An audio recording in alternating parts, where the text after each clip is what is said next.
Cuando llegué a Buenos Aires, estaba en plena alteración, diremos así, de las formas institucionales, había un poco de caos, estaba en el gobierno el doctor Castillo y ya se hablaba de elecciones para un futuro cercano. Esas elecciones, indudablemente ya, como se hacían las cosas en aquellos tiempos, estaban un poco amañadas.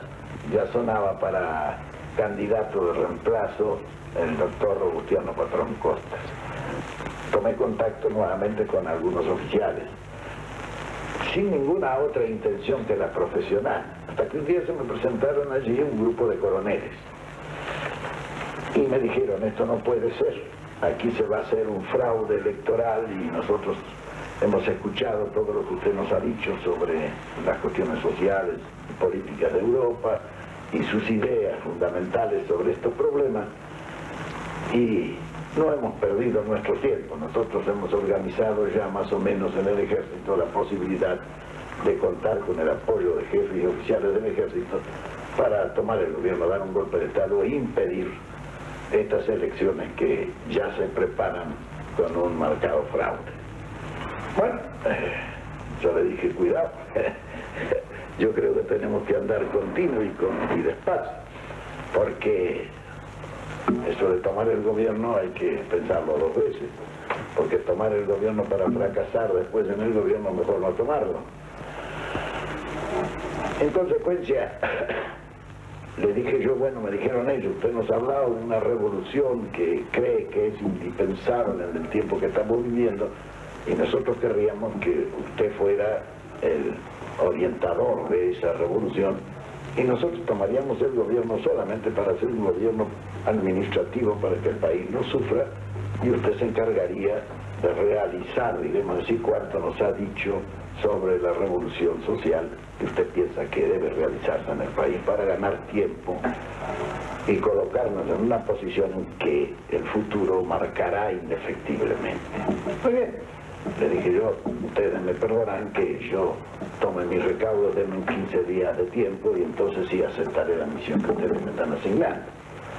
En fin, cuando me di cuenta de que esto tenía ambiente y que era una cosa posible, llamé a los coroneles y le dije: bueno, yo pienso que es posible esto. Muy bien, dijeron, nosotros vamos a tomar el gobierno y usted se va a encargar de preparar y realizar la revolución de que nos ha hablado. Es decir, pasaba en ese momento a ser el ideólogo, diremos así, de la revolución justicialista y realmente el realizador. Claro, yo les pedí que no me diesen a mí ningún cargo en el gobierno ni a ninguna de esas cosas, porque yo tenía que trabajar, ¿no? Esto no era una cuestión tan simple. Una revolución necesita una preparación humana y una preparación técnica que no se pueden improvisar, porque deben ser a base de una realización. Así se produce la revolución del 4 de junio. Esa revolución, en realidad, de verdad, es el punto de partida, es el golpe de Estado que nos posibilitaba a nosotros preparar desde el gobierno la revolución. Aspecto que es muy importante considerar, porque la preparación de una revolución desde la oposición es muy diferente a realizar una revolución desde el gobierno.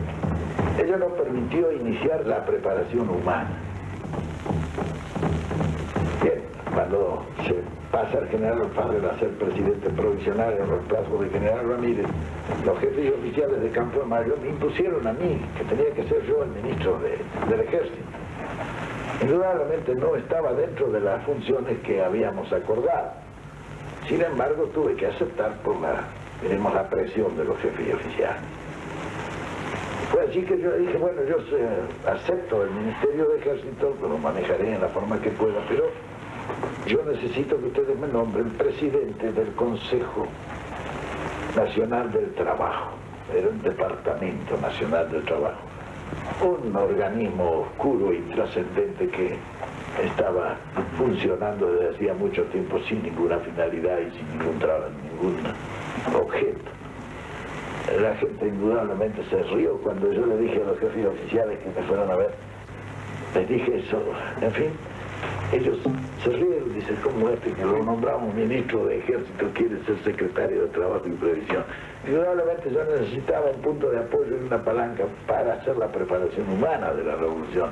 Y no había nada mejor que ese Departamento Nacional del Trabajo, al cual yo iba a convertir en Secretaría de Trabajo y Previsión, con rango de ministerio, y desde allí comenzar la preparación humana de la revolución. Las revoluciones las realiza un ideólogo y realizador y 100.000 predicadores. Esa era la preparación humana que nosotros debíamos realizar desde Trabajo y Previsión. Fue así que llegamos a Trabajo y Previsión y comenzamos a trabajar en eso. Hablábamos a la gente a medida que iba llegando, especialmente a la clase trabajadora, que indudablemente nos veía a nosotros con cierta desconfianza. Imagínense un coronel que caía allí del cielo, no era lo más propicio para que le hicieran caso y le creyeran, con la experiencia que el pueblo tenía de la acción de los militares. Bien, nosotros fuimos persuadiendo a la gente, hicimos un trabajo de preparación humana de la revolución, hasta el momento en que yo, ya hecha la prédica, formado los 100.000 predicadores que necesitábamos, que se extendieron por todo el país y comenzaron la predicación, yo llamé a los dirigentes encargados de esta prédica y a los jefes de los grupos de predicadores y les dije, bueno, llevamos 6 meses de trabajo en esto, creo que ha dado resultados, pues yo lo noto un poco en la calle, ya el acercamiento de la gente, etc. Consecuencia, vamos a poner una prueba a esto. Si ese acto que programamos, me reunía a 100.000 personas, para mí era suficiente, dado el estado, diremos así, de la población, que no era muy entusiasta para asistir a actos, etc. Bueno, eso era para mí la demostración que yo necesitaba para ver si toda la predicación que veníamos realizando desde hacía 6 meses tenía un efecto positivo en el pueblo, que es donde se prepara, diremos así, la revolución. La revolución es un hecho humano, hecho por los hombres, para los hombres, de manera que quizá lo más fundamental de una revolución es preparar la revolución en la mente y en el corazón de los hombres. Bueno, esa concentración dio más o menos unos 250.000, calculados por la policía, que en estos actos suele calcular o tiene la propensión de calcular corto. Bien, cuando yo tuve esa comprobación ya no tenía nada que esperar. Llamé a los jefes de equipo de prédica y les dije, bueno señores, ahora les toca a ustedes seguir con esto. Y yo pasé a fundar enseguida el Consejo Nacional de Posguerra, que era el organismo que debía encargarse de la preparación técnica de la revolución. Ese Consejo Nacional se llamó de posguerra porque en él estudiamos cómo íbamos a hacer para que no nos hicieran pagar la Segunda Guerra como nos habían hecho pagar la Primera. Allí se estudió perfectamente bien la situación en el orden, especialmente en el orden económico, y se estudió también todas las implicancias que de alguna manera confluyeran a la realización de una verdadera revolución que cambiase no solamente estructuras, sino también modos de pensar y sentir en el pueblo. Ese Consejo Nacional de Posguerra comenzó por formar un cuerpo de concepción de la revolución. Ese cuerpo de concepción de la revolución fue formado con hombres de distintas proveniencias, especialmente empresarios, políticos, técnicos, tecnócratas, algunos dirigentes obreros, dirigentes de otro orden dentro de la comunidad. Y reunimos más o menos un número redondo de 100 personas, que después se fue eliminando durante el trabajo. Nos quedamos, diremos así, con el mejor acopio de materia gris que en el momento se podía disponer.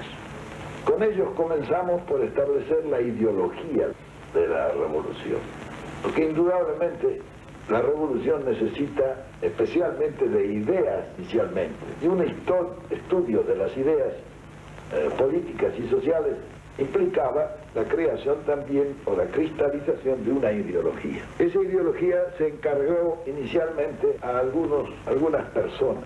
se leyó dentro del cuerpo de concepción de la revolución, se leyeron los resultados. La gente no estuvo muy de acuerdo. Yo especialmente la critiqué, la mayor parte de ellas, porque o eran fragmentarias o eran demasiado detalladas, algunos eran una cosa muy larga. Y entonces a mí me parecía que la fijación ideológica de una doctrina revolucionaria ha de ser una cosa sintética, que comprenda solamente las grandes líneas que la revolución debe de seguir tras los grandes objetivos que persigue. En consecuencia, después de una discusión larga, como yo la critiqué, me dijeron, bueno, ¿y por qué no la hace usted? Y bueno, entonces me tuve que poner a estudiar el problema y hacerlo. Hice un compendio en 22 capítulos que le llamé La Comunidad Organizada. Tan pronto nosotros tuvimos la ideología preparada, dividimos ese Consejo de Concepción en grupos. Se hizo un grupo económico, un grupo político, un grupo social, un grupo cultural, y entonces eso nos permitió ya ir orientando un plan. Los planes, en realidad, de verdad, tal cual lo hicimos nosotros, son de una gran simplicidad, pero son también preparados muy objetivamente, lo que daba la posibilidad de una comprensión de conjunto. En primer lugar, preparamos la estadística. Indudablemente, toda la estadística del Estado la tomamos y la coordinó el doctor José Figuerola, que era un gran estadígrafo, posiblemente el mejor estadígrafo que había en la Argentina. Él, cuando terminó de compilar toda la estadística, me llamó un día y me dijo, vea, general, o coronel, yo era en ese entonces, esta estadística es toda falsa. Tuvimos que hacer 15.000 encuestas para contar con una estadística empírica, pero real. Me acuerdo que Figuerola me contó un cuento ese día y me dice, vea, dicen que las 3 mentiras más grandes las dicen los curas, las mujeres y la estadística. Dice, de manera que esto nos viene comprobando la verdad de ese cuento. Una vez que tuvimos la estadística, por los grupos se estudiaron los grandes y lejanos objetivos del país. Se hicieron estudios monográficos de cada uno de los grandes objetivos que el país debía perseguir. Naturalmente, teníamos la estadística, teníamos los objetivos y teníamos los 2 límites de un plan. El resto, establecer el camino, era una cosa ya más sencilla. Es así que armamos el primer plan. Indudablemente, cuando tuvimos armado el plan, nos dimos cuenta que la obra de arte no es concebir un plan, la obra de arte es realizarlo. De manera que, de la realización, sobre todo en las actividades de un gobierno moderno, no se puede reducir a un hombre. Bien, cuando se tuvo el plan, yo llamé a los coroneles y les dije, bueno, señores, nosotros la preparación de la revolución desde el punto de vista humano está, si no terminada, en un punto que es suficiente como para ejecutar después la revolución. Y desde el punto de vista técnico tenemos la planificación suficiente como para tomar el gobierno y ejecutar todo el plan, iniciando así la verdadera revolución justicialista que modificará todo el aspecto estructural y coyuntural de la situación argentina en el momento. Muy bien. Cuando yo presenté esto a los coroneles, ellos dijeron, bueno, pero nosotros pensamos, me dijeron, que no se puede llamar elecciones y jugarnos en una elección que podemos perder la suerte de todo el trabajo que hemos realizado en estos 2 años que llevamos en el gobierno y todo el trabajo que ustedes han realizado en la preparación de la revolución. Había algunos que eran partidarios de hacer un cambio de gobierno y ponerme a mí en el gobierno y terminar el gobierno provisional sin elecciones. Bien, yo no estuve de acuerdo con eso. Pero la reflexión mía era muy simple, decirle simplemente, señores, nosotros le hemos dicho al pueblo argentino qué es lo que queremos realizar.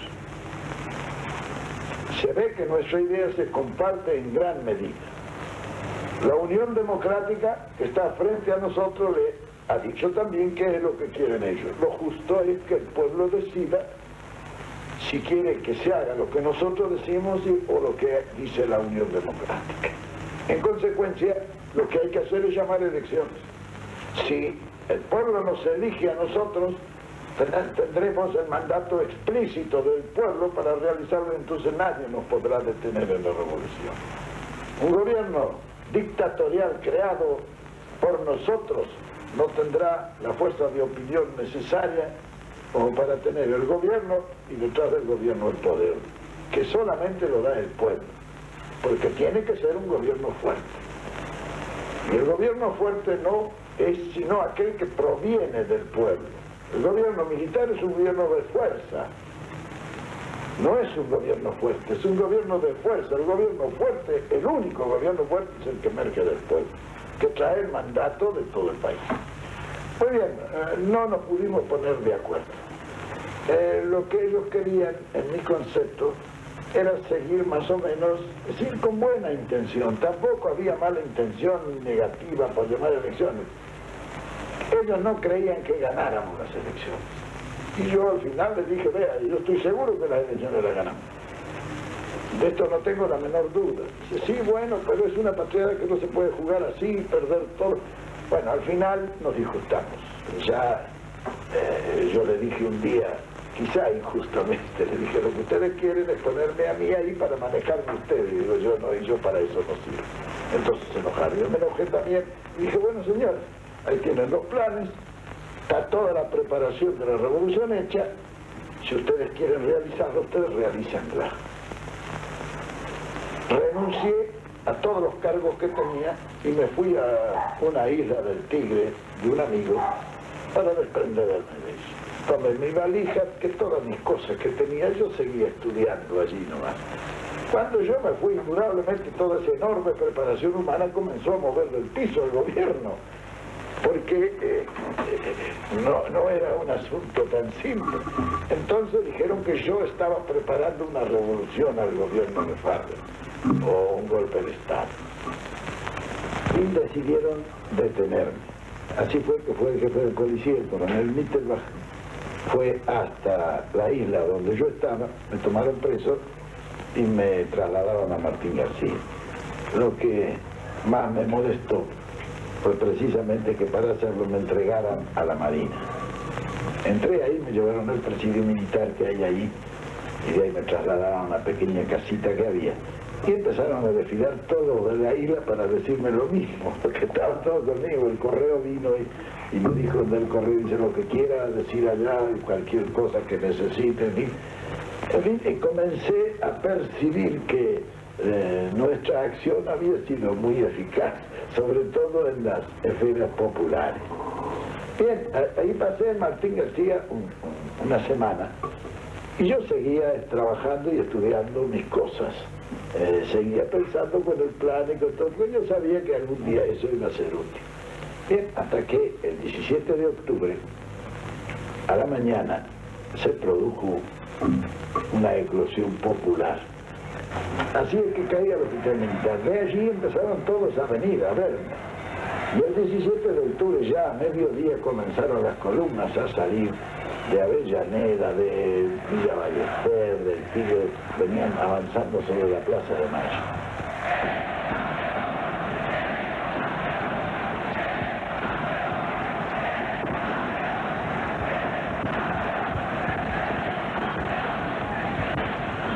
¿Usted cómo vivía personalmente todo eso? Bueno, en el hospital militar decía, ¿Cómo se sentía? Me informaba a todo el mundo. Bueno, yo tranquilo porque estaba viendo cómo se producían las cosas y sabía perfectamente que un gobierno militar, como le digo, es fuerte, sí, pero es frágil, porque está un poco funciona en el aire. Y sabía que en un momento cualquiera podía ser crisis y venirse abajo el gobierno, como efectivamente sucedió ante la acción popular el 17 de octubre. Muy bien, me vinieron a buscar al hospital militar y me llevaron a la casa de gobierno. En la casa del gobierno me encontré con el general Farrell, sus ministros, estaban los generales, y me acuerdo que el general Farrell me dijo, bueno, pero dígame una cosa, ¿y qué es lo que cree usted que hay que hacer? Le dije, pero mi general, llama a las elecciones, ¿qué están esperando ustedes para llamar a elecciones? Yo creo que ya el gobierno provisional ha cumplido perfectamente con su misión, se ha preparado ya toda una acción futura y se le ha enterado al pueblo qué es lo que nosotros queremos hacer. sabe también qué es lo que quiere hacer la Unión Democrática. Entonces, qué sé yo, si los eligen a la Unión Democrática, allá ellos, el pueblo ya habrá, diremos, buscado su propio destino. Y si nos eligen a nosotros, bueno, tendremos la fuerza de realizar lo que venimos pensando. El general Ferrer estuvo totalmente de acuerdo conmigo, y entonces él nomás allí me dijo, bueno, perfectamente, llamamos elecciones. Llamamos, dice, miró así un poco al costado, dijo, llamamos en 3 meses. Uno de atrás le dijo, no, los padrones, que sé yo, bueno, ¿cuánto? Dijo esto, 6 meses. En 6 meses hay elecciones, dijo padre. Yo me paré y le dije, bueno, mi general, palabra de honor, nos dimos la mano. Y, bueno, le digo, me voy. Entonces dijo, déjese de embromar, venga, estos locos nos van a quemar la casa de gobierno, salga al balcón y háblele para que se vaya. Bueno, efectivamente, salí al balcón. Cuando llegué al balcón, sin con todo el ajetreo del día, yo ni sabía lo que les iba a decir había como 1 millón de personas en la plaza, frente a la casa de gobierno. Y entonces les pedí que cantaran el himno, ¿sabes? Para armonizar un poco el discurso, para pensar lo que les iba a decir. Mientras ellos cantaban, yo armé mi discurso. El himno argentino es bastante largo, no dio suficiente tiempo como para armar el discurso. Y entonces les hablé. Muchas veces he asistido a reuniones de trabajadores. Siempre he sentido una enorme satisfacción, pero desde hoy sentiré un verdadero orgullo de argentino, porque interpreto este movimiento colectivo como el renacimiento de una conciencia de los trabajadores, de una conciencia de los trabajadores que es lo único que puede hacer grande e inmortal la patria. Usted está haciendo una referencia al 17 de octubre y demás. Dentro de ese papel de predicadores y demás, ¿qué papel cumplió Evita en ese entonces? Bueno, ella era el número 1 de los predicadores. Ella se movía, era una persona de una gran actividad y sobre todo de un sentido profundo de la revolución. Ella se había metido con cuerpo y alma en él. Ella salió a la calle, recuerdo, le pegaron en la calle, tuvo una cantidad de incidentes, que siguió adelante. Parecida, actuó en el 17 de octubre. Sí, claro. Los dos, diremos así, los sobresalientes de ellos fueron Mercante y ella. Claro que contaban con toda la gente que teníamos nosotros en trabajo sin previsión y en el pueblo que estábamos distribuidos. Efectivamente llegaron las elecciones y al principio de las elecciones, me acuerdo que era en La Rioja o Catamarca, por ahí, perdimos nosotros. Entonces ya todo lo de la Unión Democrática se dejaron y dijeron que eran las elecciones más libres que se habían producido en el país, porque creían que las ganaban. Y entonces ya se largaron en elogio de las elecciones, pero cuando empezó a llegar Santa Fe, Rosario, empezaron a perder Córdoba y Buenos Aires, claro, perdieron las elecciones y ya no podían decir que eran malas. Entonces, efectivamente, tan pronto se tuvo la sensación de haber ganado las elecciones, nosotros comenzamos ya un trabajo más efectivo. Frente al problema que se nos había presentado, después de haber estudiado 3 años, intensamente toda la planificación para la realización de la revolución justicialista, cuando nos eligieron nos quedaba un margen de 3 o 4 meses para la preparación inmediata del gobierno. Así todos llegamos al gobierno en una situación muy difícil, porque al hacernos cargo del gobierno nosotros se nos presentaron un sinnúmero de problemas que no estaban en los cálculos del plan y que había que resolverlo. Toda la planificación puede prever lo previsible, pero no puede tomar los imponderables. Y cuando uno llega al gobierno empiezan a aparecer los imponderables que hay que resolverlos porque son previos a lo que se ha previsto en el plan. Solamente así creo yo que se puede realizar una revolución. Una revolución que improvisa no es una revolución. Por otra parte, no puede estar perdiendo tiempo, porque la gente que que siente venir la revolución y está ansioso por ella, quiere que a los 15, 20 días ya haya hechos revolucionarios que se produzcan. Si no, se desprestigia y se viene abajo inmediatamente en la revolución.